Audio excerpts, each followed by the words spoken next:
Government college Ramganj मंडी के YouTube channel पर आपका स्वागत है। आज हम नियतिवाद के बारे में, जिसको वो एनवायरमेंटल डिटर्मिनिज्म भी बोलते हैं, इसके बारे में अध्ययन करेंगे। तो सबसे पहले एनवायरमेंटल डिटर्मिनिज्म या वातावरणीय नियतिवाद की संकल्पनाओं के बारे में जानेंगे कि वातावरणीय नियतिवाद होता क्या है।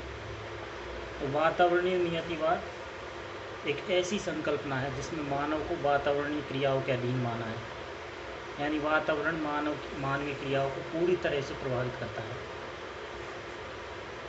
डार्विन ने भौगोलिक अध्ययन को पर्याप्त रूप से प्रभावित किया है और पादपों तथा जीवों के विकास की भांति जातियों के विकास में भी वातावरण के साथ तालमेल और अनुकूलन को आवश्यक माना जाने लगा।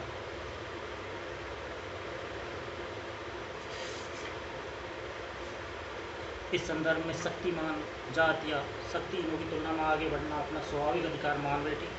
यूरोप से अनेक जातियाँ अपने प्रभुत्व के विस्तार हेतु नए द्वीपों और देशों पर अपने पैर जमाना एक स्वाभाविक अधिकार समझ बैठी।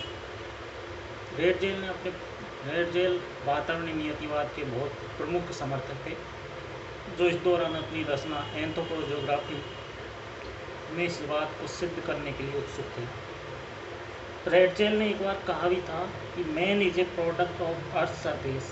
अपनी बुक में उन्होंने ये वर्णन किया था कि man is a product of earth surface determined by physical laws. यानी रेडजेल का कहना था कि मानव है जो पृथ्वी के सरफेस की उत्पत्ति है, पृथ्वी के सरफेस का एक प्रोडक्ट है, और ये भौतिक नियमों से पूरी तरह से प्रभावित होता है, या ये भौतिक नियमों से ही चलता है।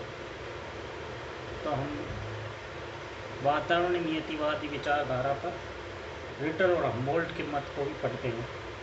वातावरणीय नीतिवाद को रिटर और हम्बोल्ट दोनों ने अपने ढंग से अपनी रचनाओं में स्थान दिया है। वे रेडजेल के कट्टरपन से एक मत प्रतीत नहीं दिखते।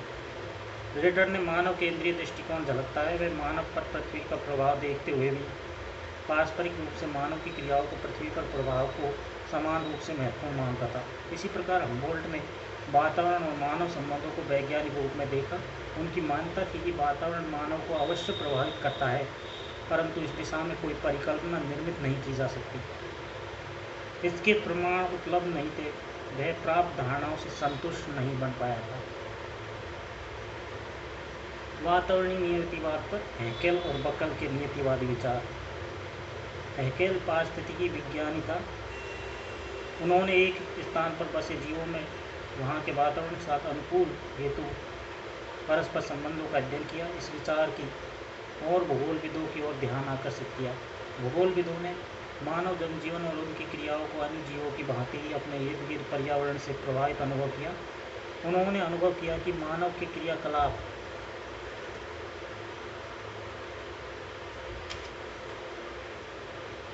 अथवा आर्थिक नियम या आर्थिक क्रियाएं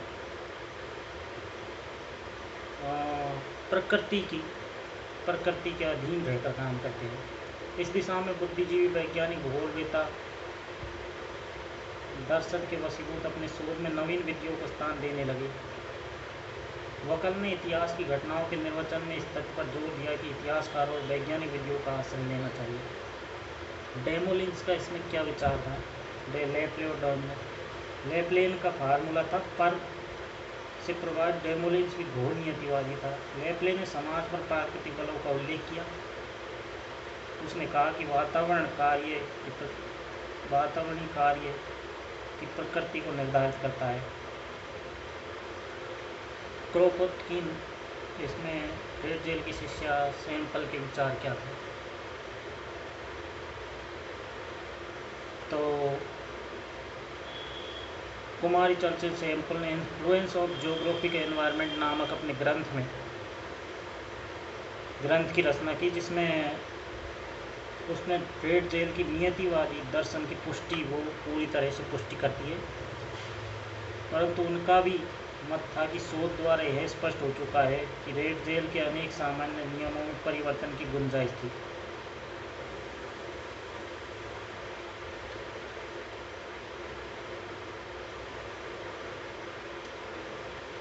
सैंपल स्वीकार करती है कि मानव क्रियाओं को प्रभावित करने में अन्य कारक भी असरदार है, परंतु आदतन वह उनके प्रति आंखें मूंद लेती है और प्रकृतिवादी बन बैठती है। ल्यूथवेट भी मानते हैं कि सामान्य नियतिवादी सही हो सकता है, परंतु वह अत्यधिक संदेहास्पद है कि भौगोलिक अथवा व्यावहारिक नियतिवाद मानव क्रियाओं का एकमात्र अत्यंत महत्वपूर्ण निर्णायक है।